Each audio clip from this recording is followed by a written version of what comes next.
কোনো বিষয়ে যখন আমাদের রাগ হয়, কারোর উপরে রাগ হয় বা নিজেদের কোনো একটা শারীরিক অসুবিধে হোক, মানসিক অসুবিধে হোক, তাতে আমাদের যে ইরিটেশন হয় সেই ইরিটেশনগুলো আমরা বহিঃপ্রকাশ করি আশেপাশের লোকেদের উপরে, কখনো কখনো নিজেরই ক্ষতি করে, বা কখনো ছোট ছোট বাচ্চাদের উপরে আমাদের তাদের ইলট্রিট করে।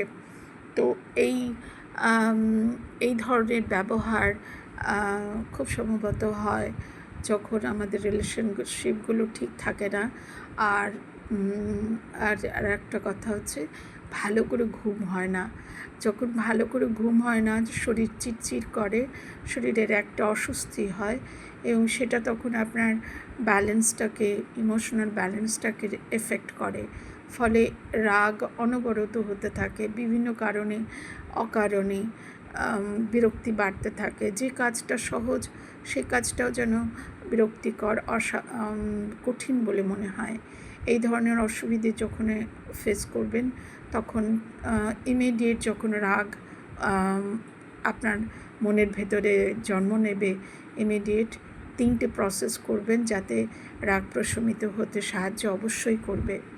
এক হচ্ছে, রীতিমতোভাবে নিজেকে বলবেন, ইয়েস, আমি রেগে আছি, আমি জানি সেটা, কিন্তু আমি এই আমার রাগটাকে অন্য কারোর উপরে প্রতিফলিত হতে দেব না। তাতে কি হবে, আমি অন্য কাউকে আঘাত করব না, যেহেতু আমি রেগে আছি। প্রথম সেন্টেন্সটা হবে এটা। আপনি অ্যাকসেপ্ট করবেন যে আপনি রেগে আছেন।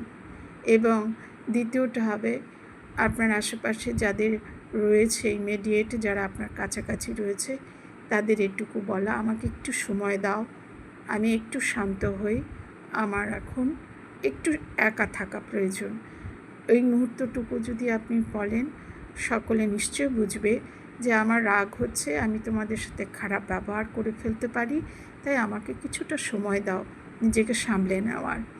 এবং বলার সাথে সাথে এমন কোনো কাজ আপনি খুঁজে নেবেন যে কাজের প্রতি আপনার ব্রেন অ্যাক্টিভ হয়ে সেটার সাথে জড়িয়ে যাবে।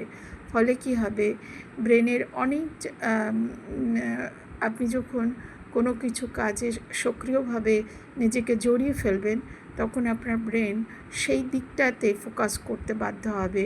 বরং রাগ তখন যে আপনার ভিতরে ছিল, আপনার ফোকাসটা তখন ওই সক্রিয়ভাবে ওই কাজের প্রতি গেলে আপনি ধীরে ধীরে আপনার রাগ, যে উগ্র একটা রাগ, সেটা ধীরে ধীরে শান্ত হয়ে আসতে সাহায্য করবে আপনাকে। খুব তাড়াতাড়ি আগের সুস্থির একটা পরিবেশে ফিরিয়ে নিয়ে যেতে পারবে। এই 3টে অভ্যেস অবশ্যই করবেন, প্র্যাকটিস করলে আপনাদের সুবিধে হবে। আর একটা কথা, ঘুম খুব জরুরি। ঘুম না ভালো হলে মানুষ সকালবেলা উঠে টায়ার্ড ফিল করে, এবং যখন আপনি ক্লান্ত বোধ করবেন, দিনটা তখন ক্লান্তির ভেতর দিয়ে কাটবে। কোনো কাজেই আপনার এনার্জিটা পুরোপুরি আপনি ব্যবহার করতে পারবেন না। ফলে কি হয়, নিজের বিরক্তিটা আশেপাশে ছড়িয়ে ফেলে, এবং সেই বিরক্তিটা অন্য আরেকজন নিতে না পেরে হয়তো রিয়্যাক্ট করবে। তাতে হয়তো রিলেশনশিপের উপরে প্রেশার আসে, কর্মক্ষেত্রে হোক বা পার্সোনাল সম্পর্কের ক্ষেত্রে হোক। মনে রাখবেন, রাগ একটা নেগেটিভ ইমোশন, এবং এই নেগেটিভ ইমোশনকে আপনি বন্ধ কখনো করতে পারবেন না। বরং হ্যাঁ, তার থেকে নিজের মনোযোগটাকে সরিয়ে নিলেই আপনি অনেকটা এর উপরে কন্ট্রোল করতে পারবেন। আজকের টিপস এই পর্যন্ত, রাখছি। Thank you.